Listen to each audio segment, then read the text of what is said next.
Hey guys, welcome to Nerdicky, for Nerds by Nerds. I'm Nerdicus Ryan, and today I'm joined by Ted. And Nerdicus Dave. And in this video, we talk about characters that get knowledge or die trying.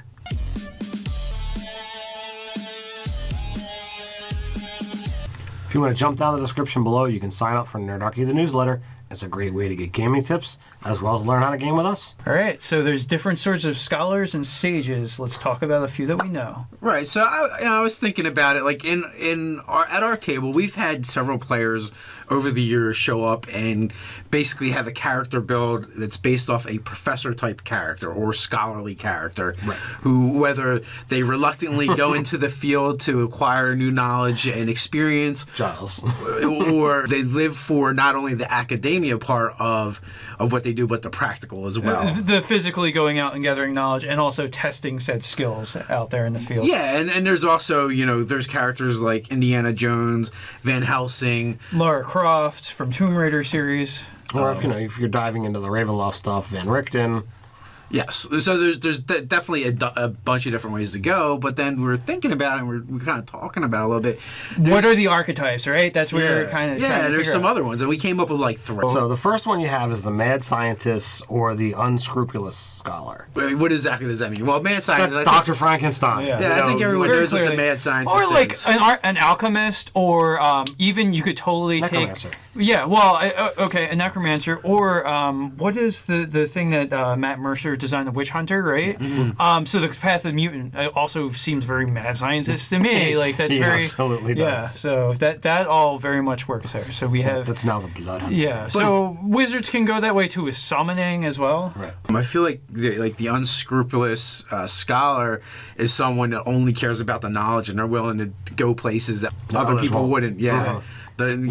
Whether it be the sacrifice of victims or let's carve some people up just to test some things. Usually you think more of your wizardly-esque sort of, or just sagely characters being that.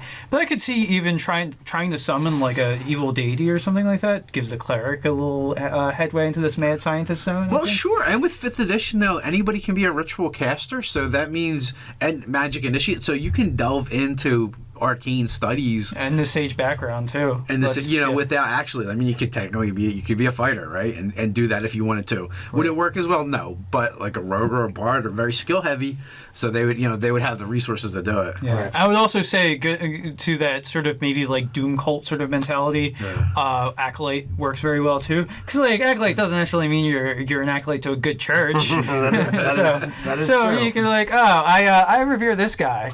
So yeah, that makes me think. One of the features is you can kind of show up at one of your churches, and they'll put you and your friends up. Be like, hey guys. The only difference is all your friends wake up in tubs of ice, and they've missing a kidney. Yeah, they're missing a kidney. They've been stitched up. So our next one there is going to be sort of your archaeologist or your adventuring scholar. Your adventuring Yes, the adventuring scholar. Your Tomb Raider, if you will.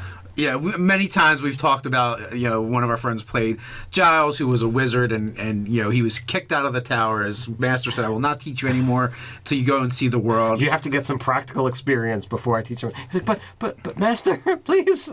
Indiana Jones is a perfect example. He is an archaeologist, and he goes into those places to find and bring back treasures. And it's always funny every time I watch those movies. Like you're used to seeing him in the the leather jacket with the hat and the whip, and you see him in a suit, and it's like, that just looks wrong. Yeah, it's just not right. He's got his field clothes.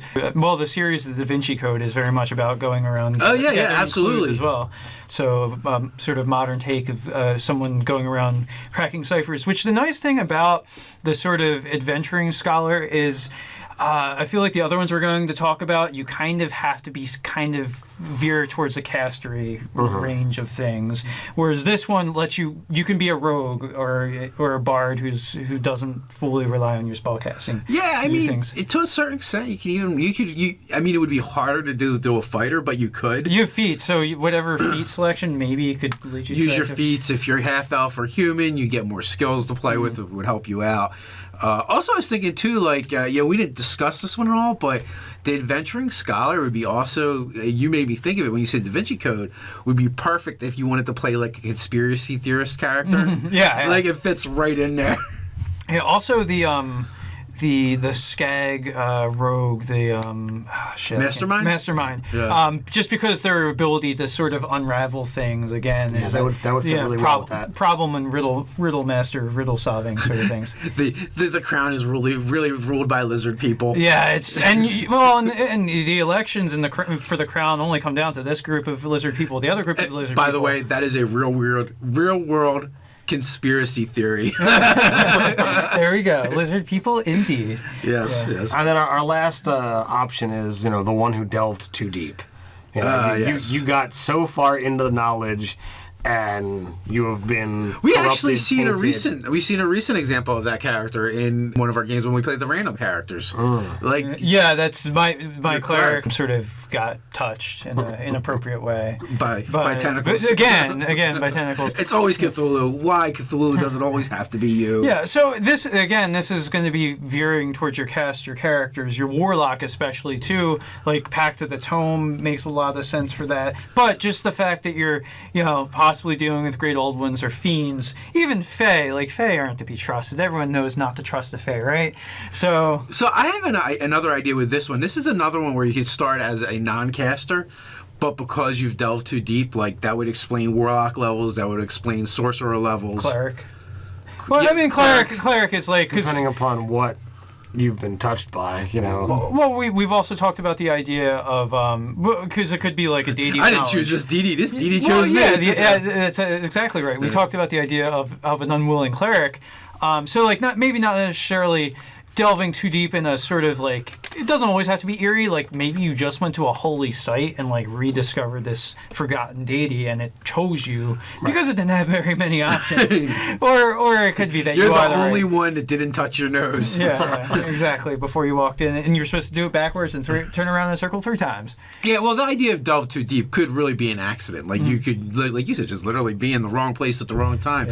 Yeah. There's a cave in, you fall through the ground. This natural earth slide takes you to this long forgotten city, and you're kind of stumbling around looking for a way out. Yeah. Maybe you touch something you shouldn't have. But I'm just saying that hidden knowledge doesn't always have to be horrendously evil. Like you could do a thing with like it's just a deity of like just long forgotten. That's true. Yeah. It doesn't have to be, but it should be. But it usually should be. Yeah. Depending on how much fun you want to have with it in your game. Yeah. Screwing over your players for fun and profit. Kind of like the fun thing with this type of character build is there is a large variety of classes you can use. Wizard, obviously, and I mean for all 3 of these archetypes. So wizard, sorcerer, warlock, cleric. Yep. Rogue, bard. Yeah, knowledge cleric works really well.